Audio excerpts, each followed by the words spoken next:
காய்கறி எதுவும் இல்லாமல் சிம்பிள் அண்ட் டேஸ்டியாக பரோட்டா, சப்பாத்தி, தோசைக்கெலாம் செட் ஆகிற மாதிரி ஒரு சால்னா ரெசிபி எப்படி பண்ணுறதுன்னு பார்க்கலாமா? கடாயில் 4 to 5 tablespoon oil add பண்ணி ஆயில் நல்லா ஹீட் ஆனதும் ஸ்பைசஸ் எல்லாத்தையும் ஆட் பண்ணிக்கலாம்.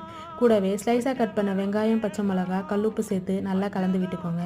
வெங்காயம் நல்லா வதங்கினதும் இஞ்சி பூண்டு பேஸ்ட் ஆட் பண்ணி நல்லா கலந்து விட்டுக்கோங்க. பச்சை வாசனை போனதும் மசாலா ஐட்டம்ஸ் எல்லாத்தையும் ஆட் பண்ணிக்கலாம்.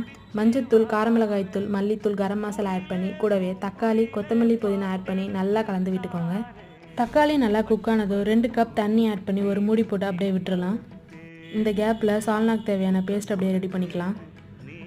மிக்சர் ஜாரில் 1 கை துருவன தேங்காய், பொட்டுக்கடலை, வறுத்த வேர்க்கடலை ஆட் பண்ணி நல்லா ஃபைன் பேஸ்ட்டாக அரைச்சிக்கலாம். அரைச்ச பேஸ்ட்டை இதில் ஆட் பண்ணி நல்லா கலந்து விட்டு 10 மினிட்ஸ் குக்காக விட்டாலே போதும், எண்ணெய் பிரிஞ்சு வந்துடும். எண்ணெய் நல்லா பிரிஞ்சு வந்ததும் சுட சுட சப்பாத்தி இல்லை பரோட்டாக்கு வச்சு எப்படி இருக்குன்னு சாப்பிட்டு பாருங்கள்.